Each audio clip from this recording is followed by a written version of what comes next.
Hello everyone, I am Arya Bhagat from Yatmal, Maharashtra. I am a first year student at Jalalabad State University. 9वी नंतर मला science या विषयात रुची होती आणि doctor बनायचं स्वप्न होतं. त्यामुळे मी नीट करायचं ठरवलं. 11वी 12वी बोर्डसोबत मी नीटची प्रिपरेशन केली, पण पाहिजे तसा यश भेटला नाही. मग मी 1 वर्ष रिपीट केलं, पण आमच्या नीटच्या रिझल्टमध्ये स्कॅम झाला असल्यामुळे माझ्या घरच्यांनी मला म्हटलं, आर्या आता राहू दे, डायरेक्ट MBBSलाच ॲडमिशन घे. मला धक्काच बसला. पण मग MBBS करायचं तर कुठे करायचं, भारतात करणं तर शक्य नव्हतं. मग ॲब्रॉडचा विचार केला. ॲब्रॉडला एकटीला कसं पाठवायचं, तर मग योगायोगीने माझे काही फ्रेंड्स पण ॲब्रॉडला जाणार होते. तर माझ्या एका फ्रेंड्सच्या पप्पा थ्रू मला NT पाटील सरांबद्दल माहिती मिळाली. माझ्या आईवडिलांनी नागपूर येथे सरांच्या ऑफिसला जाऊन चौकशी केली आणि सरांनी किर्गिस्तान, जलालाबाद याबद्दल आम्हाला माहिती सांगितली आणि त्याबद्दल आम्हाला माहिती पटवून पण दिली. मग आमची डॉक्युमेंट्स वगैरे, विजा, पासपोर्ट वगैरे सगळं काही जमा करणं चालू झाले आणि सरांचं सोबत मार्गदर्शन तर होतंच आणि माझी मैत्रीण, तिचे पप्पांनी पण खूप मदत केली.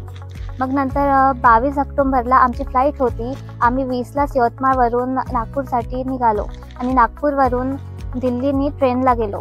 दिल्लीला पोहोचल्यानंतर सरांनी सगळे अरेंजमेंट्स आधीच करून ठेवले होते, त्यामुळे आम्हाला काही प्रॉब्लेम झाला नाही. हॉटेल वगैरे सगळं सरांनी आधीच मॅनेज करून ठेवलं होतं. जायच्या 1 दिवस आधी सरांनी आमची प्री डिपार्चर मीटिंग अरेंज केली. त्या मीटिंगमध्ये सरांनी आम्हाला सगळ्या गोष्टींबद्दल सांगितलं, एअरपोर्टबद्दल, फ्लाईटबद्दल आणि युनिव्हर्सिटी माहिती दिली. सरांनी सांगितलं की बॅगेचं वजन कमी ठेवायचं, पण आम्ही काही ऐकलं नाही आणि वजन जास्त झालं आणि मग एअरपोर्टवर आमची खूप ओढाताण झाली. पण नंतर सरांनी मॅनेज करून दिलं आणि आम्ही व्यवस्थित ओशला पोहोचलो. ओशवरून आमचे सिनियर्स आम्हाला घ्यायला आले होते आणि आम्ही बस थ्रू जलालाबाद इथे पोहोचलो. जलालाबादला पोहोचल्यावर आमचे डॉक्युमेंट्स वगैरे कलेक्ट केले, करन्सी एक्सचेंज करून दिली आणि आम्हाला हॉस्टेलला वगैरे नेऊन बरोबर सोडलं आणि असा माझा प्रवास झाला. युनिव्हर्सिटीला पोहोचल्यावर मला कळलं की ते भारतासारखा आपले वेगवेगळे सण पण साजरे केले जातात. आमची बॅच आल्याच्या काही दिवसानंतर दिवाळी हा सण होता. दिवाळीत सगळे नटून थटून आले. सगळ्यांनी खूप साऱ्यांनी डान्स वगैरे केला, गाणं वगैरे म्हटलं आणि सगळं खूप छान झालं. खूप धमाल झाली, मज्जा आली.